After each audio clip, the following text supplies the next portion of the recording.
es que producen sideróforos específicos para solubilizar el hierro.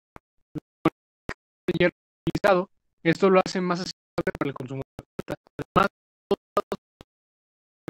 materiales externos son capaces de capturar hierro quelado de sideróforos extraños, conocidos también como xenosideróforos, que se producen por otras especies bacterianas. Además, tienen la habilidad de producir ácidos orgánicos y fosfatasas, que ayudan a movilizar fosfato inorgánico insoluble y libera fosfato de compuestos organofosfóricos, logrando así hacer el fosfato disponible para el consumo de la planta. Bueno, esta habilidad, al asociarla con algunos cultivos, 90% de fertilizantes ricos en fósforo, lo que también significa un enorme beneficio ambiental.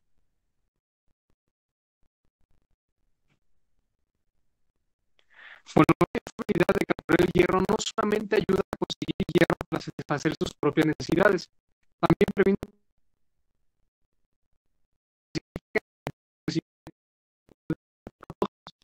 lo cual hace de la pseudomonas putida un agente biocontrolador indirecto. El capturar el hierro evita que otros hongos patógenos puedan utilizarlo, lo que les ayuda a combatirlos también. También se puede mencionar que es un agente biocontrolador directo, ya que la presencia de este microorganismo en la rizosfera provoca la respuesta sistemática de las plantas, protegiendo a la planta anfitriona contra infecciones patógenas y su proliferación. Este ha sido nuestro tema. Esperamos que haya sido comprendido. Muchas gracias, maestro y compañeros, por su atención. Muy bien, chicas. ¿Alguien tiene alguna pregunta?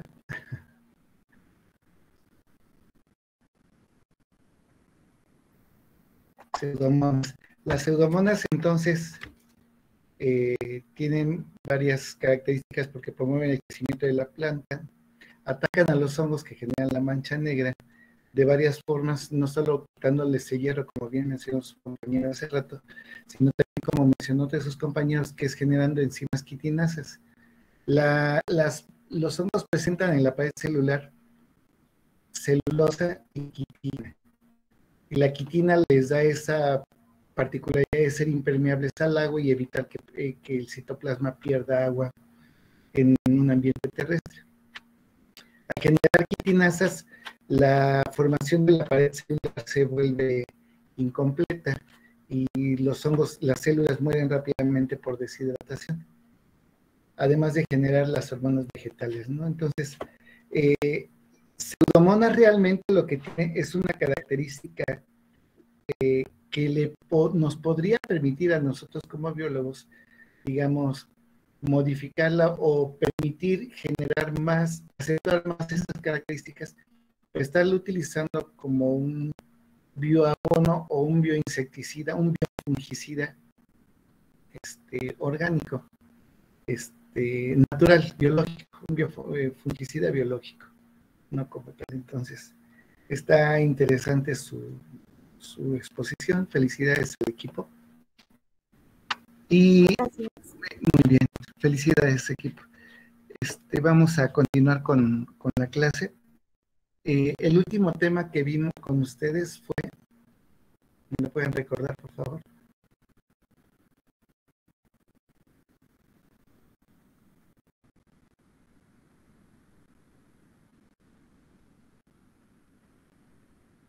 Estábamos viendo el reino arquea.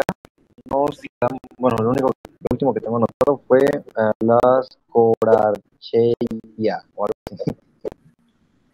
No sé si así nos vamos, pero es lo último que tengo. Vimos cianobacteria, las bacterias gram positivas, cianobacteria, las clamidias, espiroquetas, esas ya las vimos. Vimos primero las proteobacterias, y luego las espiroquetas, las clamidias, las cianobacterias. Gracias. Después vimos las bacterias gram positivas, donde teníamos estafilococos por un lado y los estreptococos por otro lado. Vimos estafilococos áureos, parasíticos, los beta hemolíticos, los alfa hemolíticos, los gamma hemolíticos. Ya habíamos visto esto, no sé si vimos la importancia de las eubacterias. Sí. Ok, perfecto. Entonces, básicamente ya terminamos Vimos lo que fue flora indígena, la flora microbiana de nuestro cuerpo. No, eso no lo vimos, profe. Muchas gracias. Entonces vamos a terminar esta parte. Les voy a compartir pantalla.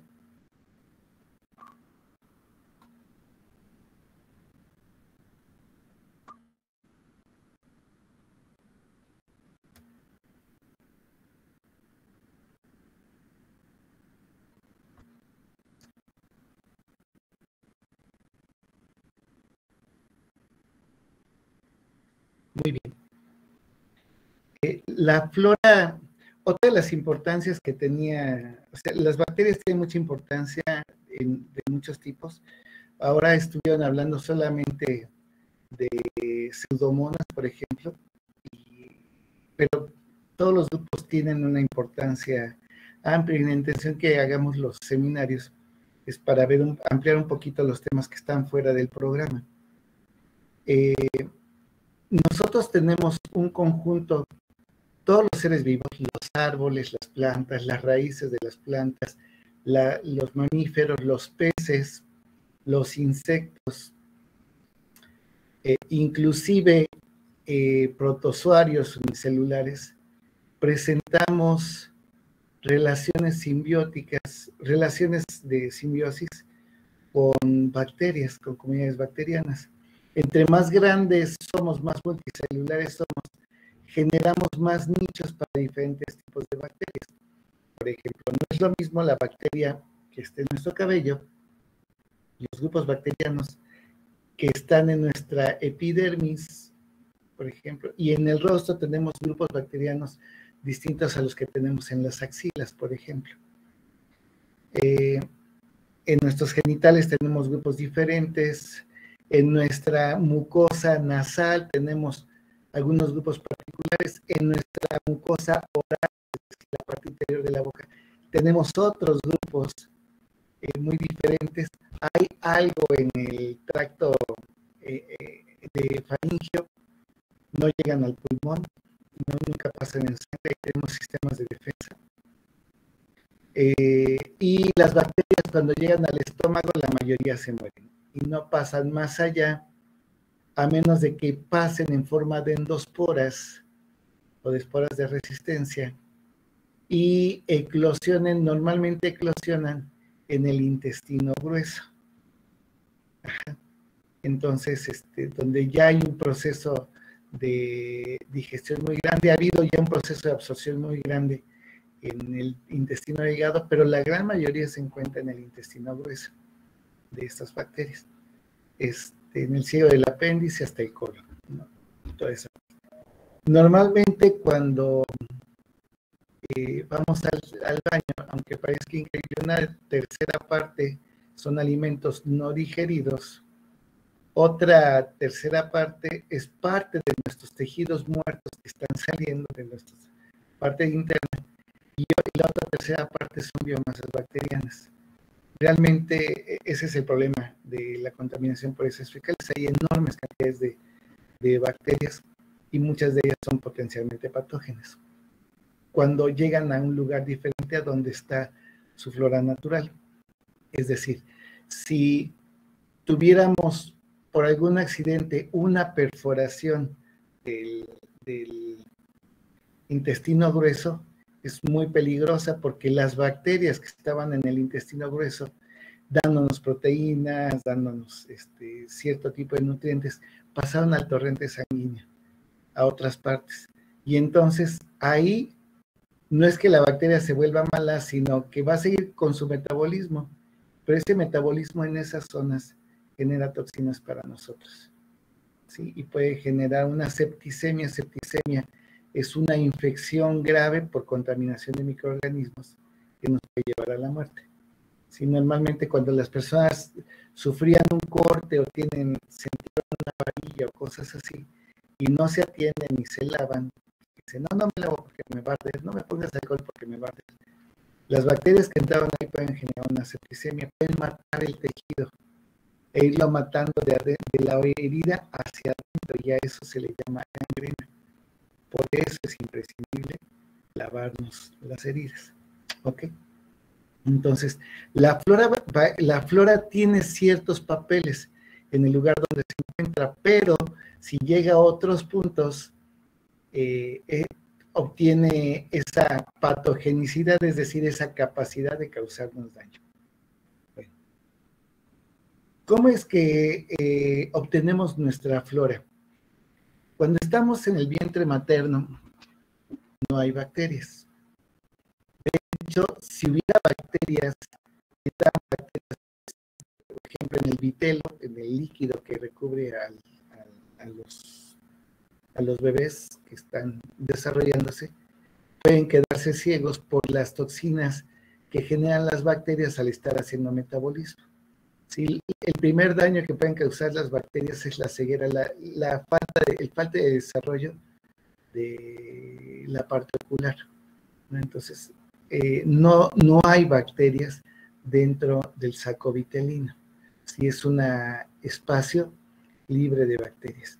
Cuando se acerca el proceso de nacimiento, el neonato es la forma que los biólogos les decimos a los recién nacidos de cualquier especie, incluyéndonos, neonato, nuevo nacido o recién nacido, se le desarrolla por parte de las células que están dentro del vitelo, de células de la madre, se secreta una mucosidad que lo cubre. Esa mucosidad está llena de lisozima que tiene la intención de eliminar cualquier bacteria que se le pegue en el proceso de nacimiento. ¿Sí?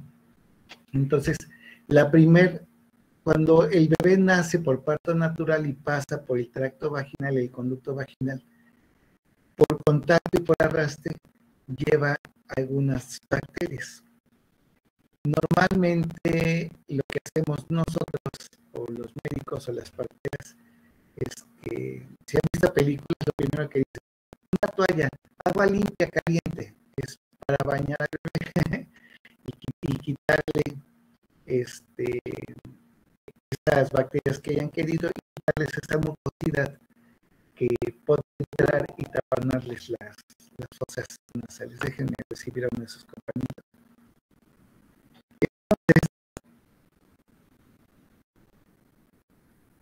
Entonces, lo que ocurre es que la primer flora que obtenemos al nacer se denomina flora indígena. Ese dibujo es simplemente un mal chiste, si quieren. La flora indígena es completamente transitoria, es decir, cambia, es eso, es transitoria.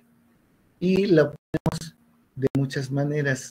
Una vez que nos bañan, el contacto con la madre, con los tíos, ¡ay, qué bonito, qué cachetoncito! Y las caricias, ahí nos están pasando parte de su flora de piel. Y ahí comenzamos a obtener nuestra flora epidérmica.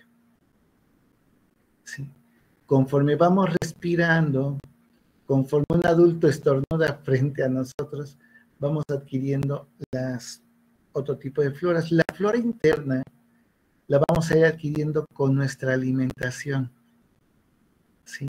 Normalmente los bebés somos mamíferos, nos alimentamos de leche y normalmente vamos desarrollando lactobacilos.